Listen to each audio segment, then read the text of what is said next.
চলতেছে অথচ গরম কমে নাই তো গরমে হৌরা উঠতেছে আহারে আগের অবস্থা যদি থাকতে হইতো না, একটা গান হইতো। এত সুন্দর গান করতাম বন্ধু তুই আমারে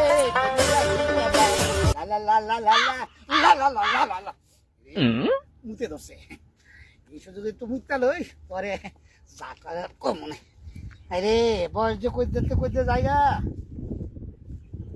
কেন পাওয়া যায় না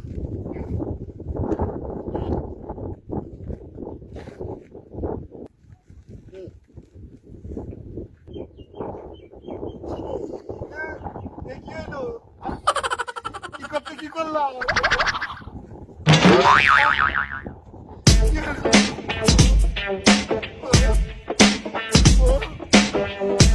সামনে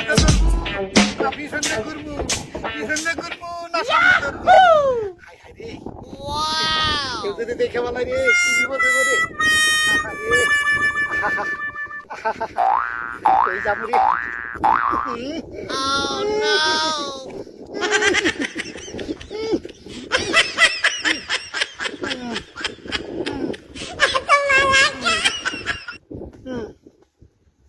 দোস্ত হ্যাঁ তোর তো তাহলে ইন্টারনি শেষ জি তাহলে বাড়িতে যে যাবি আগামী সপ্তাহে যা। দেখা যাক যাবো ইনশাল্লাহ এই আমাদের যে পরিকল্পনা কেমনে কি আমরা যে পাস করলাম ডাক্তারিটা আমার তো একটা অভিজ্ঞতার আর বিষয় আছে নাকি তুই এমবিবিএস আমি এমবিবিএস এখন কালকে থেকে আমাদের নতুন জীবন শুরু। হ্যাঁ হ্যাঁ কালকে চেম্বারে বসবি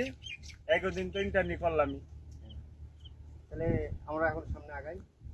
সামনে আগাবি ওই যে দেখ ওই যে একটা মুরব্বী আসতেছে হ্যাঁ হ্যাঁ ওই যে মুরব্বী আসতেছে দেখা যায় তো এখন পরীক্ষা হইব তুই এমবিবিএস ডাক্তার আমি এমবিবিএস ডাক্তার হ্যাঁ এখন বল দেখি ওই লোকটা এই যেরকম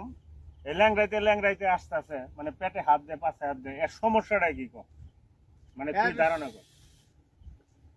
এর সমস্যা ওই যে যেভাবে হাঁটতেছে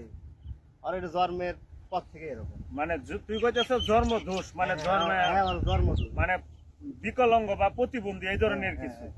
আমার কিন্তু তা মনে হইতেছে না। কি মনে হইতেছে আমার মনে হইতেছে ওই লোকটা যে আস্তে আস্তে হাঁটতে আইতেছে রসিক মানুষ হয়তো বা মুসার টুসার লাগছে কোনো পেটে হঠাৎ করে পেটে ব্যথার কারণে এরকম পাশায় পেটে হাত দেয় আস্তে আস্তে। ঠিক আছে তাহলে আমরা যাই জিগাই তাহলে ওই লোকটা আসুক আস্তে আস্তে যখন আসলে ওনার কাছ থেকে জিগাম ওনার আসলে ঘটনাটা কি। ঠিক আছে তাহলে আমরা দুইজন যাই জিগাবো হ্যাঁ দেখি তার ওই সমস্যা মুরব্বী আস্তে আস্তে